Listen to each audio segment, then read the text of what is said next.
Rosman, tape number 3. At the end of tape 2, you were talking about getting into France, and you were, I think, right at the border when you left us at the end of tape 2. If you could pick it up there, that would be perfect. Okay. We were going from Poland to Belgium to meet this man who was going to take 3 of our sisters on to Paris. We were supposed to stay in Belgium for 1 week. My sister Clara left me with my other sister alone, and she went out with someone, a new friend that she had made there, but someone I really don't know. Later, a man told us that we were now ready to go on to Paris and instructed us not to bring any luggage. Everything had to be mailed ahead to Paris. We were only allowed to bring a small toilet case because we were going to be checked at the border. He also told us not to speak Polish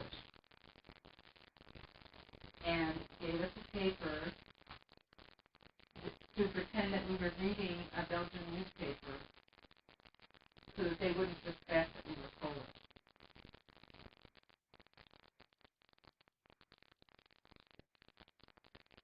This man bought cherries, and my sister loved cherries, and she was leaving this huge bag of cherries in the car.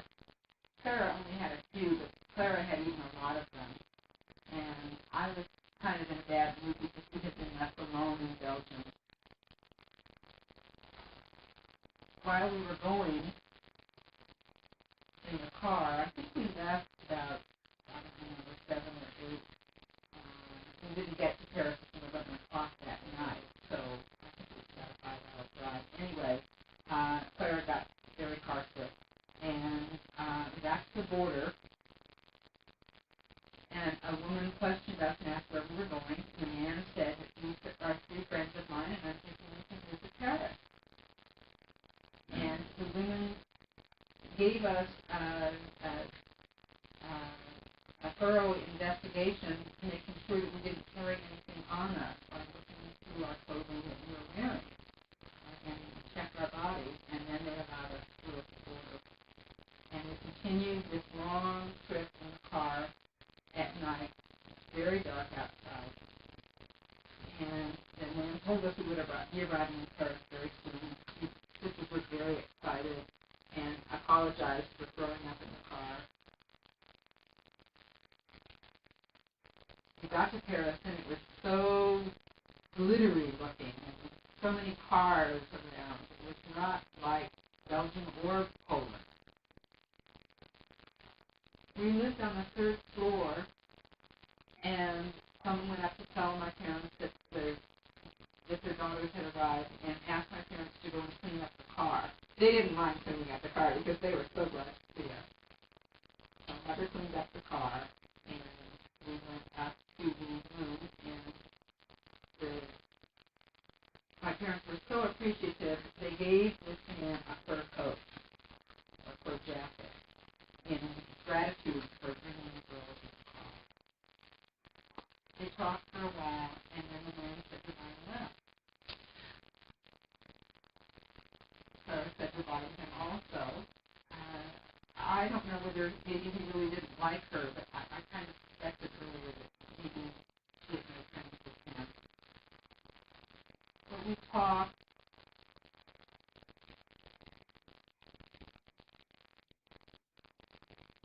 My family moved 3 times. We would sell and give up the furniture and move to another place. We moved 3 times. We had lots of problems. But now Mother has found a better place, and we're all together, and we told stories, and I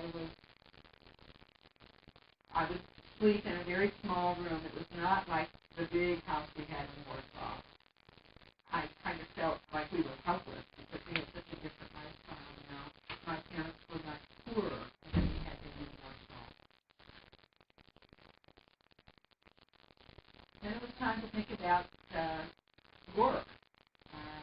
knew I could work for a furrier. I could work as a seamstress. My sister could do some cutting. Clara became a piano teacher, and I think she taught dancing. In 1933, my father told us how bad things were in Germany. Let's see, that was now it's 1935. And we didn't see any Nazis there in Paris. We didn't really know what was going on. We didn't see anything around us. The family was together. In 1936, 37, we were all working. In 1937, there was a World's Fair in Paris, and Max came. And do you want me to go on with this? Well, I do, but I want to ask you some very important questions before we... How did you communicate with everybody? Because you moved from country to country. Because nobody else signed when you were with your family. How was that done? Well, you understand that when I was with the family, we used 4 different languages every day. People who would come to visit, if they spoke Russian, mother would speak Russian. When they spoke to me, they used German. When they spoke to my sisters, they would use Polish. And Polish to my sister Clara, and to Sarah it was Russian. Russian to Clara and Polish to Sarah. But to you, which is the most important, how did they learn to communicate with you? I could speak German with Clara and with my mother and father. We were able to use German. They did not learn sign language. We didn't have any sign language. It was all oral at that time through speech and listening because the school did not permit sign language. When we were outside of school at the park, we would sign, but we were not allowed to sign in time. Well, then how did you learn to sign?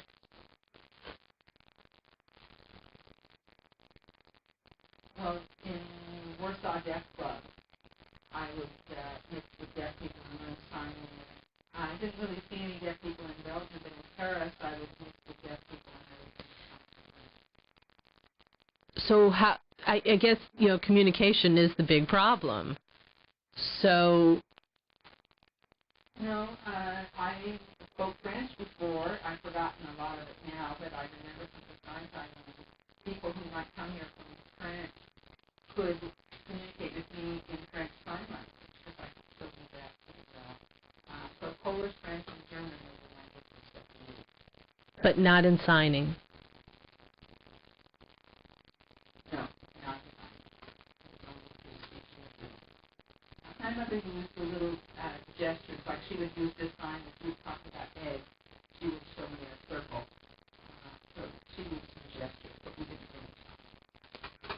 But I could understand who was reading. Also, do you know... My parents, it's wonderful here in the United States because so many people sign. Very different. Really wonderful. And at your school, can you tell me the name of your principal and what effect he had on you?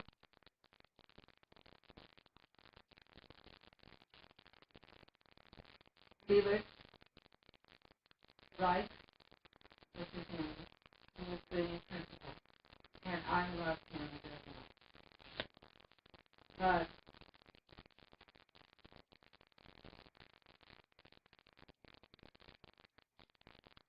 I never heard from my school once I got to Paris.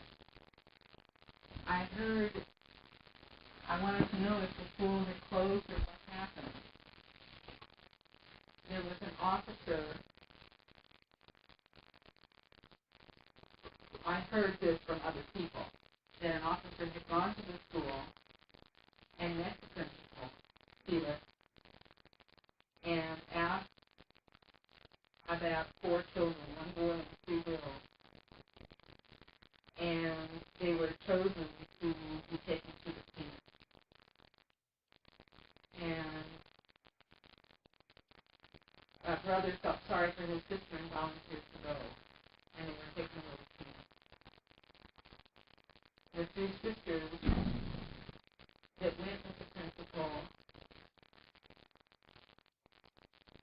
went in 1939. In 1939, they took 10 children to London with the principal. And the principal expected to come back and take more children to London, but he wasn't able to. The school was closed, and he couldn't even get back into the school. So 3 children escaped to Argentina, and one went to London, and 2 sisters went to London.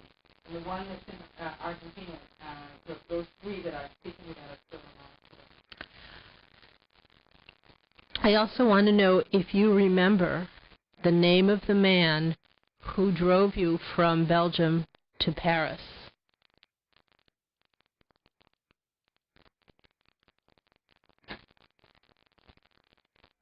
No, I know he was a movie star, but that's all I don't remember his name. Okay. But we were really happy that we were in the car. I was quiet the whole way.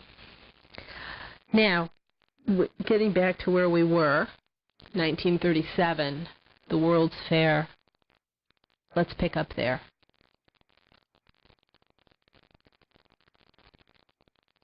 Well, I was so excited that Max was coming to the World's Fair. He took the train, and he was kind of traveling with a group of young people like backpacking, and he wanted to stay at my house, so I got to go to the train station to pick him up. We hadn't seen each other for 5 years, and we would each other at this time. He asked if I had a boyfriend, and I said that I had a boyfriend back in Warsaw. So he was very happy about that. I was very shy. He stayed with my family because we had 5 bedrooms in Paris. The first place that we had stayed at was very small, but we finally had moved to a larger place this time, and it was really comfortable. Paris was beautiful. It was a wonderful city. But it was dirty. Germany was much cleaner, and I knew that was his comment when I moved. We went out for dates at night. In 1937, I was working. Max had not found work yet. He had been working as a dental technician. My father was trying to find him a job, and finally got him a job where he could do dental work, and Max was delighted to get the job. And we were at peace. How was Max able to, this is important, how was Max able to leave Germany in 1937? Did he have papers? In 1937, he went to Paris for the World's Fair with a hearing group of travelers. They were hikers, a group of young people, so it was easy for him to join there and go through, even though he didn't have a visa to stay in Paris. He should have gone back. But he stayed with my family for a long time. And my dad helped him get papers so that he could stay.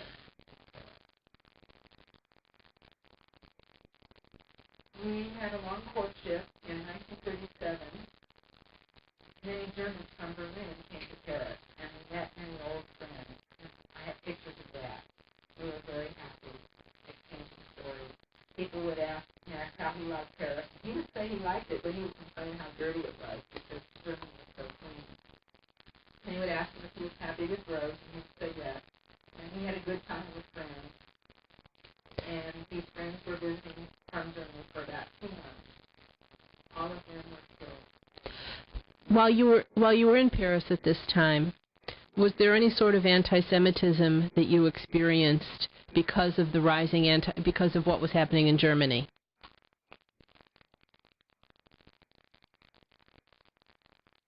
No, I didn't feel anything like that happening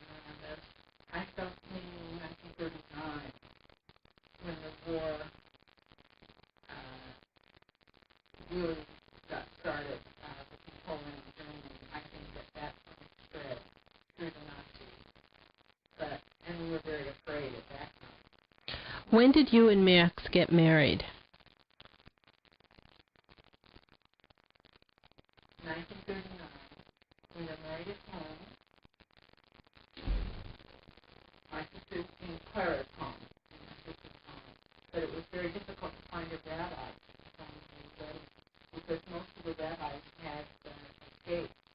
So we found a Jewish person who seemed to know about the duties of a rabbi. And that person. What about the family that you had left in Poland? Did you hear from them at all? Did your family hear from them while you were in Paris?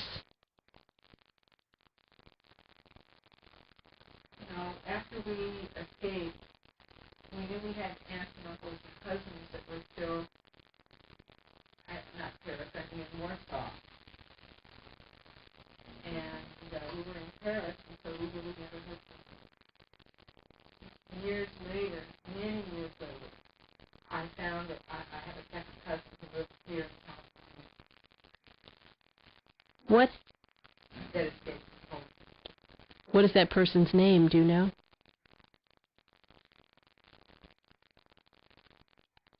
Marcus.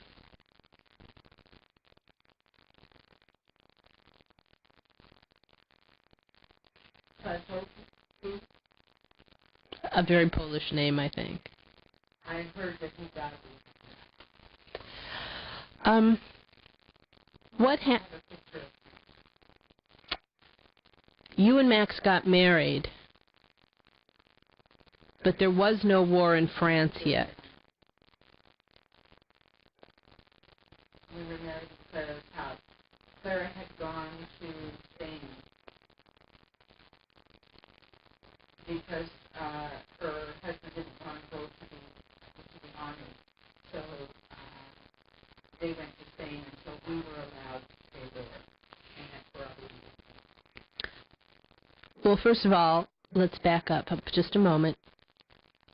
You got married in 1939, you said? Yes. In December of 1939. Okay. What happened when the Germans came into Paris? Where were you?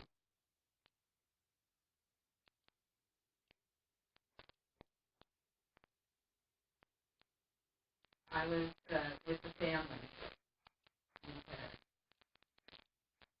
I left Poland and Belgium, and now I was with the whole family together in Paris. And it was a party. But that day in June, when the Germans marched into Paris, can you tell me what you saw? Where were you? I was living with the family, and my mother said that she could hear, or she had heard that the Germans were advancing to Paris. They were at their Versailles, but they were coming to Paris. My mother was very afraid.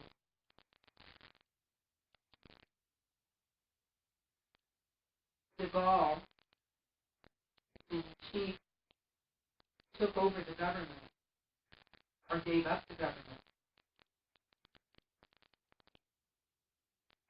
No. And I was 3 months pregnant. And I thought that I needed to have an abortion. And the family said no, and I said, well, what am I going to do? And they said, look for some other place. And we were afraid because the Germans were advancing. And I felt that France was really playing dirty because they gave up. The federal government, and Churchill and LaBelle. I think we need to stop for a moment because we have a lot of noise. I'm going to repeat the question. Please tell me what it was like that day when the Germans arrived in Paris, what you saw, and how you felt. I was very nervous. I was scared. I didn't know if they were going to kill us because we were Jewish. I tried to be brave. Max wanted me to run away with him. I told him I'm 3 months pregnant. How would we get along? How would we live? Because my parents were taking care of us. My mother had money to live on. If we went away, we wouldn't have that kind of support. We saw the soldiers coming by. We were really fed up with that. They were coming closer and closer. Matt was in Germany during the earlier years, and he knew and saw that the Jews were tortured. He was on the same train and had to salute Hitler when he came by. Wait. It was before the time when we had to wear Star Spangled. Max actually saw Hitler? Or a Nazi soldier? Yes. We saw him in Germany. I didn't see him, but we saw him. Max worked in a place called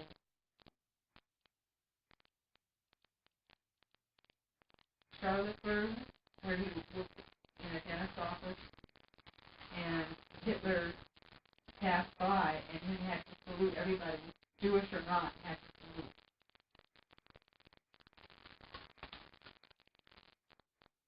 Now things were getting worse. And a letter from Max at that time told me that it was getting worse, and that was why he came to Paris to be safe. But getting back to that day that the Germans arrived in Paris, when we just took the break, we were discussing what you saw. Could you tell me again what you saw that day when the Germans arrived? I saw the German soldiers marching into Paris and taking over. They took Paris. They did not allow the Jews to stay in France.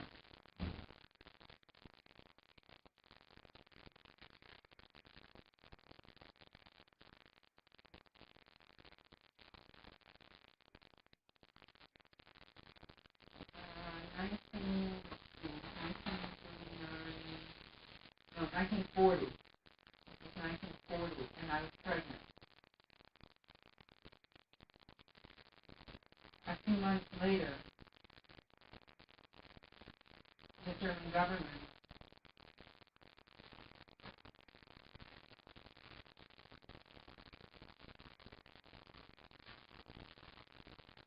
came up with the idea of going to the police station, requiring Jewish people to go to the police station to register. And Max said, no, please don't go, don't go. And my mother was afraid if we didn't go to register that we would be arrested. Mother and Max got into a fight over this. Finally, we did go to the police station and we registered that we were Jewish. The following week, they came to us and asked us to give all of our radios to them. We didn't want the Jewish people to listen to the radio. And in return, they gave us a little teeny slip of paper that was supposed to be a receipt. A little tiny slip of paper. So they were not allowing us to listen to the radio. We had to rely on friends to tell us what was going on. So we heard all of these bad things that were happening to Jews. Then a new rule was instituted in Paris. Jewish people had to wear the Star of David. Every night they had to be in by 8 o'clock.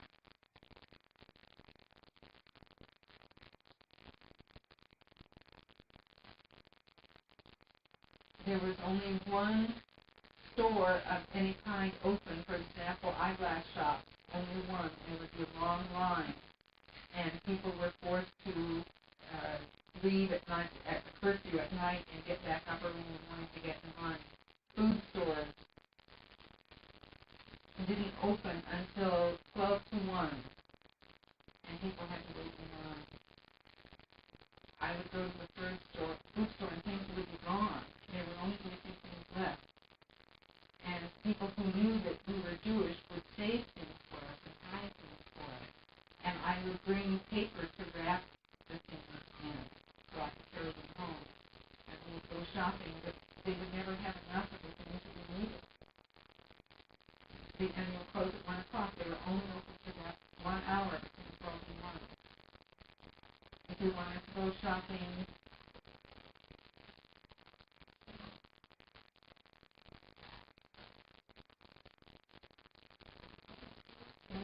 like a May Company department store similar to May Company here. If we wanted to go shopping there, they were only open for 1 hour from 3 to 4, and we had to wear the Star of David. Anything that we needed that was important, like a nightgown, I had to go with the baby and go to the dress area and find something in my size and buy it, and it would be 4 o'clock. That was it. I couldn't do any more shopping. Jews were not allowed to shop other than the hour before school. The subway in Paris had 4 trains, and they were numbered. The third train was like the red car, and it was more expensive. The Jewish people were not allowed in those first 2 cars. They had to go in the very last car, and were crowded into that last car. We would have to wait for the next train, and then we would all crowd into the 4th car, and it would be very crowded because the Jews worked downtown.